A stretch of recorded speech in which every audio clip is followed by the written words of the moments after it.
ಬಿಜೆಪಿಯ ಮಾಜಿ ಸಚಿವನ ಮನೆ ಮೇಲೆ ಗ್ರೆನೇಡ್ ದಾಳಿಯಾಗಿದೆ. ತಡರಾತ್ರಿ 1 ಗಂಟೆಯಲ್ಲಿ ಗ್ರೆನೇಡ್ ಸ್ಫೋಟ ಮಾಡಿ ಅಟ್ಯಾಕ್ ಮಾಡಲಾಗಿದೆ. ಸ್ಫೋಟಕ ಅದರ ತೀವ್ರತೆಗೆ ಬಾಗಿಲು ಕಿಟಕಿಗಳು ಡ್ಯಾಮೇಜ್ ಆಗಿದೆ. ಮನೆ ಬಳಿ ನಿಲ್ಲಿಸಿದ್ದ ಕಾರು ಬೈಕ್ಗಳಿಗೂ ಕೂಡ ಹಾನಿಯಾಗಿದೆ. ಪೊಲೀಸರಿಂದ ಸ್ಥಳ ಪರಿಶೀಲನೆ ಬಳಿಕ ಸಿಸಿಟಿವಿಯನ್ನು ಕೂಡ ಚೆಕ್ ಮಾಡಲಾಗಿದೆ. ತಡರಾತ್ರಿ 1 ಗಂಟೆಯಲ್ಲಿ ಗ್ರೆನೇಡ್ ಅಟ್ಯಾಕ್ ನಡೆದಿರುವಂತಹದ್ದು. ಗ್ರೆನೇಡ್ ದಾಳಿಯೋ ಬೇರೆ ವಸ್ತುಗಳಿಂದ ಸ್ಫೋಟ ಸಂಭವಿಸಿದೆಯಾ? ಸ್ಫೋಟ ನಡೆದ ಸ್ಥಳದಲ್ಲಿ ವಿಧಿವಿಜ್ಞಾನ ಟೀಮ್ ಪರಿಶೀಲನೆಯನ್ನ ಮಾಡ್ತಿದೆ. ಬಿಜೆಪಿಗೆ ಮನೋರಂಜನ್ ಕಾಲಿಯಾ ಮನೆ ಮೇಲೆ ಅಟ್ಯಾಕ್ ಆಗಿದೆ. ಗ್ರೆನೇಡ್ ದಾಳಿನ ಅಥವಾ ಬೇರೆ ಸ್ಫೋಟಕ ವಸ್ತುಗಳಿತ್ತ ಪೊಲೀಸರ ತನಿಖೆಯಲ್ಲಿ ಗೊತ್ತಾಗಬೇಕಿರುವ ಸತ್ಯ. ಅದು ಸ್ಫೋಟ ನಡೆದ ಸ್ಥಳದಲ್ಲಿ ವಿಜ್ಞಾನ ಪರಿಶೀಲನೆಯನ್ನ ಮಾಡ್ತಾ ಇದೆ. ಫೊರೆನ್ಸಿಕ್ ಪಂಜಾಬ್ ರಾಜ್ಯದ ಜಲಂಧರ್ನಲ್ಲಿರುವಂತಹ ಕಾಲಿಯಾ ನಿವಾಸ ಅದು. ಗ್ರೆನೇಡ್ ಸ್ಫೋಟದ ಬಳಿಕ ಜಲಂಧರ್ನಲ್ಲಿ ಭಾರಿ ಕಟ್ಟೆಚ್ಚರವನ್ನ ವಹಿಸಲಾಗಿದೆ.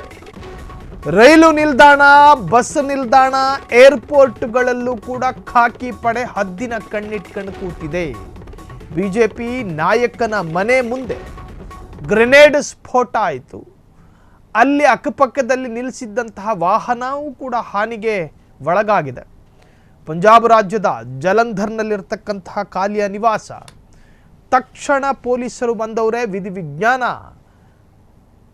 ಕೂಡ ಈಗ ಪರಿಶೀಲನೆಯನ್ನ ಮಾಡ್ತಾ ಇದೆ. ಅಕ್ಕಪಕ್ಕದಲ್ಲಿ ನಿಲ್ಲಿಸಿದಂತಹ ವಾಹನಕ್ಕೂ ಕೂಡ ಡ್ಯಾಮೇಜ್ ಆಗಿದೆ. ಅದೃಷ್ಟವಶಾತ್ ಪ್ರಾಣಹಾನಿ ಸಂಭವಿಸಿಲ್ಲ. ಬಿಜೆಪಿ ಮನೋರಂಜನ್ ಕಾಲಿಯಾ ಮನೆ ಮೇಲೆ ಅಟ್ಯಾಕ್ ಆಗಿರುವಂತಹದ್ದು. ಸ್ಫೋಟ ನಡೆದಂತಹ ಸ್ಥಳದಲ್ಲಿ ವಿಧಿವಿಜ್ಞಾನ ಟೀಮ್ ಪರಿಶೀಲನೆಯನ್ನ ಮಾಡ್ತಿದೆ. ಗ್ರೆನೇಡ್ ದಾಳಿಯೋ ಬೇರೆ ವಸ್ತುಗಳಿಂದ ಸ್ಫೋಟ ಸಂಭವಿಸಿದೆಯಾ? ಅದರ ಕಾರಣ ಗೊತ್ತಾಗಬೇಕು ಅಷ್ಟೇ. ತನಿಖೆ ನಂತರ ಪೊಲೀಸರಿಂದ ಸ್ಥಳ ಪರಿಶೀಲನೆ ಬಳಿಕ ಸಿಸಿಟಿವಿಯನ್ನು ಕೂಡ ಚೆಕ್ ಮಾಡಲಾಗ್ತಿದೆ. ಮನೆ ಬಳಿ ನಿಲ್ಲಿಸಿದ್ದ ಕಾರು ಬೈಕ್ಗಳಿಗೂ ಹಾನಿಯಾಗಿದೆ. ಸ್ಫೋಟದ ತೀವ್ರತೆಗೆ ಬಾಗಿಲು ಕಿಟಕಿಗಳು ಅಕ್ಷರಶಃ ಛಿದ್ರ ಆಗಿದೆ. ತಡರಾತ್ರಿ 1 ಗಂಟೆಯಲ್ಲಿ ಗ್ರೆನೇಡ್ ಸ್ಫೋಟಿಸಿ ಅಟ್ಯಾಕ್ ಮಾಡಲಾಗಿದೆ. ಬಿಜೆಪಿಯ ಮಾಜಿ ಸಚಿವನ ಮನೆ ಮೇಲೆ ಗ್ರೆನೇಡ್ ದಾಳಿ.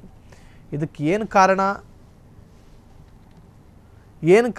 ಏನು ಅನ್ನೋದು ತನಿಖೆಯ ನಂತರವಷ್ಟೇ ತಿಳಿಯಬೇಕಾಗಿದೆ. ಕ್ಷಣ ಕ್ಷಣದ ಸುದ್ದಿಗಳಿಗಾಗಿ ಫ್ರೀಡಂ ಟಿವಿ ಸಬ್ಸ್ಕ್ರೈಬ್ ಮಾಡಿ, ಲೈಕ್ ಮಾಡಿ ಹಾಗೂ ಫಾಲೋ ಮಾಡಿ. ಹೊಸ ಸುದ್ದಿಗಳ ನೋಟಿಫಿಕೇಶನ್ಗಾಗಿ ಬೆಲ್ ಐಕಾನ್ ಮೇಲೆ ಕ್ಲಿಕ್ ಮಾಡಿ.